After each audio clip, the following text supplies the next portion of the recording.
For basically all of human history, we've wrestled with this one huge fact: death, the end. But what if it's not? A series of ancient texts charts this truly revolutionary idea that the grave doesn't get the final say. So let's dive in. We're going to trace how this incredible concept grew from just a tiny whisper of hope into a belief that literally changed the world. But to really get there, we've got to back up and ask something even more fundamental. Like, what even is life? How did we get from this sort of vague hope for an entire nation to this deeply personal belief in life after death? That's the journey we're going on right now. Okay, so our first stop takes us way back to ancient Israel. And you've got to picture this. The nation is in exile. They've been conquered. They feel absolutely crushed, their hope buried under the boot of the Babylonian Empire. I mean, as a people, they feel dead. And right into the middle of all that despair, the prophet Ezekiel comes along with this incredibly powerful promise. Now, when we hear a phrase like, "I will open your graves," our minds immediately jump to, a personal resurrection, an afterlife. But for the people actually hearing this for the first time, it meant something completely different.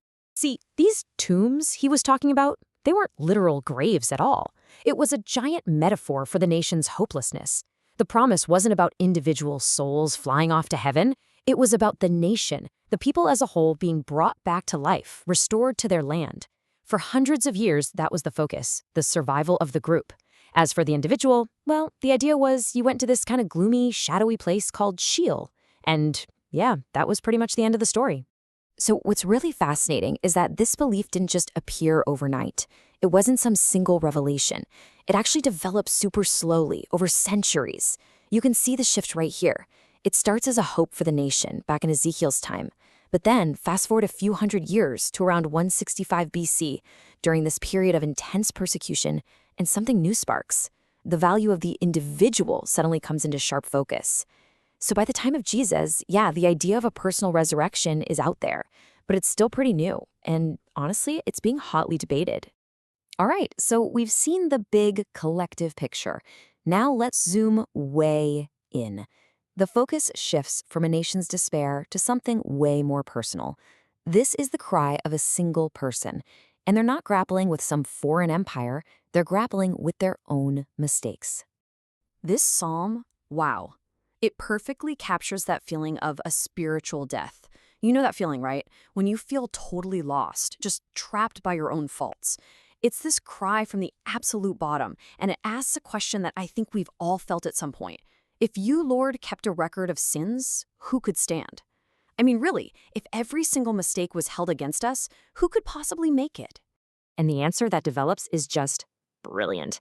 The source text we're looking at points out this amazing insight in the French word for forgiveness, pardon. Think about it. It's a don, a gift, that is par, beyond, the failure. This completely reframes everything. Forgiveness isn't just a reaction after you say you're sorry. No, it's part of God's fundamental nature.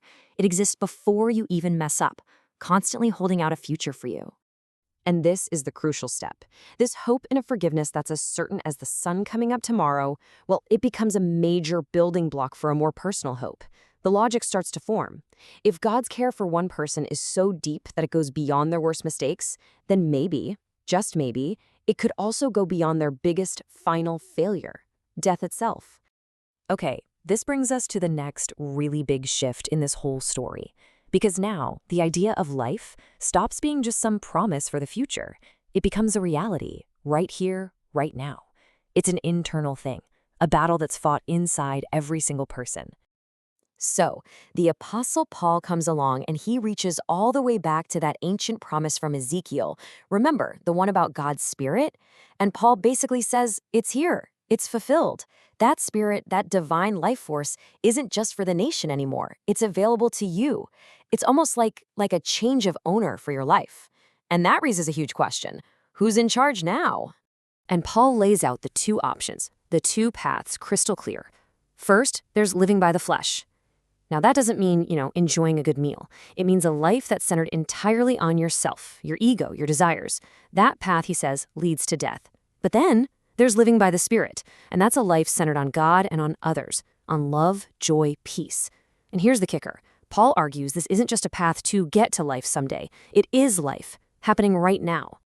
And this all leads to his truly revolutionary conclusion. Think it through with me. If that Spirit of God is living in you, and that Spirit is the source of all love, all joy, all peace, then the part of you that is truly alive, the part of you that loves, well, how can it die? It's from God. It's already connected to the very source of life, the one who overcame death itself. So think about the journey we've been on. We've traced this idea from a whole nation down to a single person, and then deep inside to an inner spirit. And now we get to the dramatic climax, the moment where all these threads, hope, forgiveness, life, they all get woven together and made real in one absolutely unforgettable story. But wait, first, there's a really important distinction we have to make. What happens to Lazarus here, it's not the resurrection. The source text makes this great point using the French word réveil, which means an awakening. Lazarus is brought back to his old life, and spoiler alert, he's going to die again someday. So this miracle, as powerful as it is really a giant sign. It's pointing to something, or rather, someone much, much bigger. So when Jesus finally arrives on the scene, Lazarus' sister Martha says something that perfectly reflects the common belief of her time. It's exactly what we saw on that timeline earlier. She says, yeah, I know he'll rise again in the resurrection on the last day. She sees it as this distant, future event for everybody. And Jesus' response just changes everything. He doesn't say, don't worry, I'll bring about the resurrection someday. He says, I am the resurrection and the life. Whoa!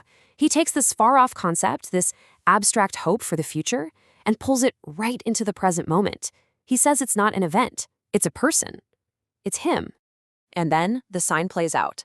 First, you have this powerful shout that seems to just tear through the barrier of death itself. Then, the impossible happens. The dead man walks out. But look, he's still tangled up, he's still bound in the grave clothes. And that leads to the final, absolutely crucial command. So you see the whole progression, right? From a nation's hope to an individual's plea for forgiveness to this inner life of the Spirit, all culminating in a person who claims to be life itself. It has all been leading to this one final command. And here's the thing about that command. Unbind him and let him go. It wasn't just for the people standing right there next to the tomb. In many ways, it's the whole point of the story.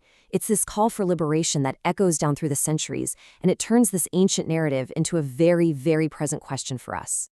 Because really, the story forces us to look in the mirror, to ask ourselves, what are the tombs of despair in our own lives?